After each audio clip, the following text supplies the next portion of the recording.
Profesora y compañeros, el día de hoy les voy a platicar acerca de la biografía de Leonardo da Vinci, el que fue un pintor, un arquitecto, un anatomista, arquitecto, paleontólogo, artista botánico, científico, pintor, escultor, filósofo, escultor, escritor, ingeniero, inventor, músico, poeta y urbanista. Murió acompañado de Francesco Melzi, a quien legó sus proyectos, diseños y pinturas. Tras pasar su ciudad natal, Leonardo estudió con el pintor florentino Andrea de Verrocchio.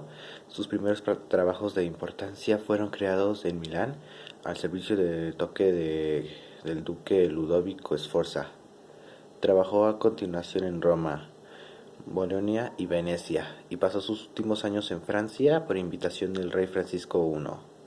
Frecuentemente descrito como un arquetipo y símbolo del nombre del Renacimiento, gran universal, además del filósofo humanista, cuya curiosidad infinita solo puede ser equiparable a su intensidad, a su capacidad inventiva.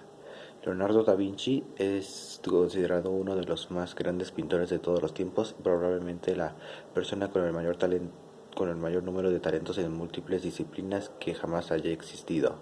Como ingeniero e inventor, Leonardo desarrolló ideas muy adelantadas a su tiempo, tales como el helicóptero, el carro de combate, el submarino y el automóvil. Muy pocos de sus proyectos no eran realizables durante esa época. Como científico, Leonardo da Vinci hizo progresar mucho el conocimiento en las áreas de autonomía, la ingeniería civil, la óptica y la hidrodinámica. Su asociación histórica más famosa fue la pintura. Dos de sus obras más grandiosas fueron la Gioconda, o se le llama la Mona Lisa, y la Última Cena, con Jesucristo y los 12 apóstoles. Han sido copiadas y parodiadas en varias ocasiones en distintos museos, al igual que su dibujo del hombre del Vitruvio. No obstante, únicamente se conocen alrededor de 20 obras suyas, debido principalmente a sus reiterados y a veces desastrosos experimentos con nuevas técnicas y a su inconstancia crónica. Número de creaciones junto con sus cuadernos con dibujos y diagramas científicos y reflexiones sobre la naturaleza de la pintura constituyen un legado para las sucesivas generaciones de artistas como él. Nació el 15 de abril de 1452 en Anciano, República de Florencia. Su ocupación, como lo vemos hasta ahora, fue arquitecto, escultor, ingeniero, inventor y pintor. Sus años activos fueron hasta el año 1519 y su movimiento fue el Renacimiento italiano. Ujú. Ajá. Leonardo da Vinci fue descendiente de una familia rica, de nobles italianos. Fue hijo ilegítimo su padre Messer Piero Fruosino de Antonio, que fue notario, canciller y embajador de la República de Florencia. Dejó embarazada a Caterina, una humilde joven de familia campesina, de quien se ha sospechado que pudiera ser una esclava del Oriente Medio.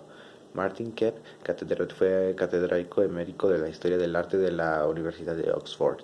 Tras investigar en los archivos toscanos, descubrió documentos que confirmarían la fecha de nacimiento, que tuvo lugar en la casa de campo paterna, a poco más de 1 kilómetro de Vinci, y que su madre era una campesina local de 15 años, Caterina di Meolipi.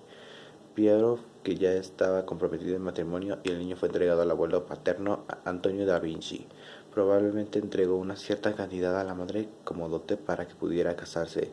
En declaraciones de los impuestos de 1457, Antonio declaró que su nieto vivía con él y que Caterina aparece casada con un campesino llamado Antonio di Piero Buti. Ujú. Leonardo Oliardo, según su acta bautismal, fue bautizado y pasó sus primeros 5 años en la casa de su padre Da Vinci, donde fue tratado como un hijo legítimo. Tuvo 5 madrinas y 5 padrinos, todos ellos eran habitantes del pueblo. Aprendió a leer, escribir y adquirió conocimientos de aritmética. Sin embargo, prácticamente no aprendió el latín, base de la enseñanza tradicional. El hecho que tuviese una ortografía caótica muestra que su instrucción no estuvo exenta de lagunas, en todo caso no fue la de un universitario. En aquella época las convenciones modernas en los nombres de personas no se habían desarrollado todavía en Europa, por lo que únicamente las grandes familias hacían uso del apellido patronímico. La gente de pueblos solía ser designada por su nombre, al que se le adjuntan todo tipo de precisiones útiles: el nombre del padre, el lugar de origen, un apodo, el nombre del maestro en los artesanos, entre otras cosas. Por consiguiente, el nombre del artista sería Leonardo di Ser Piero da Vinci, cuyo significado es Leonardo o hijo del maestro de Piero da Vinci. Ajá, que ese sí fue su término, que no lleva mayúscula porque no se trata de un apellido. El propio Leonardo firmaba simplemente sus obras como Leonardo o Leonardo, así que la mayoría de las autoridades atribuyen sus obras a Leonardo sin el da Vinci. Es verosímil que se abstiera de emplear el apellido de su padre porque era un hijo legítimo, y Vinci proviene de Vinci, dominación que recibe una de las plantas similares a los juncos que crecen en el entorno del arroyo Vincio y que eran utilizadas para los artesanos toscanos. Su fecha de muerte fue el 2 de mayo de 1517, que fue a sus 67 años en Amboise, Francia. Y bueno, hasta aquí sería la biografía de Leonardo da Vinci. Espero, gracias por su atención.